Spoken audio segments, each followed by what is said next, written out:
ಚಳ್ಳಕೆರೆ ನಗರದ ಪೀರಲ ದೇವಸ್ಥಾನದಲ್ಲಿ ಪ್ರತಿ ವರ್ಷದಂತೆ ಈ ವರ್ಷವೂ ಸಹ 10 ದಿನಗಳ ಕಾಲ ಹಿಂದೂ ಮುಸ್ಲಿಂ ಭಾವೈಕ್ಯತೆಯಲ್ಲಿ ಬಹಳ ಅದ್ದೂರಿಯಾಗಿ ಮೊಹರಂ ಹಬ್ಬವನ್ನು ಆಚರಣೆ ಮಾಡಲಾಯಿತು. ದೊಡ್ಡ ಕೆಂಡೋತ್ಸವ ಆಚರಿಸಿ ಹರಕೆ ಮಾಡಿಕೊಂಡ ಭಕ್ತರು ಕೆಂಡ ಹಾಯ್ದು ಭಕ್ತಿ ಮೆರೆದರು.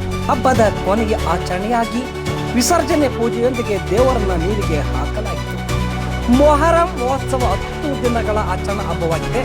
ಅಮಾವಾಸ್ಯೆ ಕಳೆದು 3 ದಿನಕ್ಕೆ ಗುದ್ದಲಿ ಹಾಕಿ ಹಬ್ಬಕ್ಕೆ ಚಾಲನೆ ನೀಡುವ ಪದ್ಧತಿ ಇಂದಿನಿಂದಲೂ ನಡೆದುಕೊಂಡು ಬಂದಿದೆ.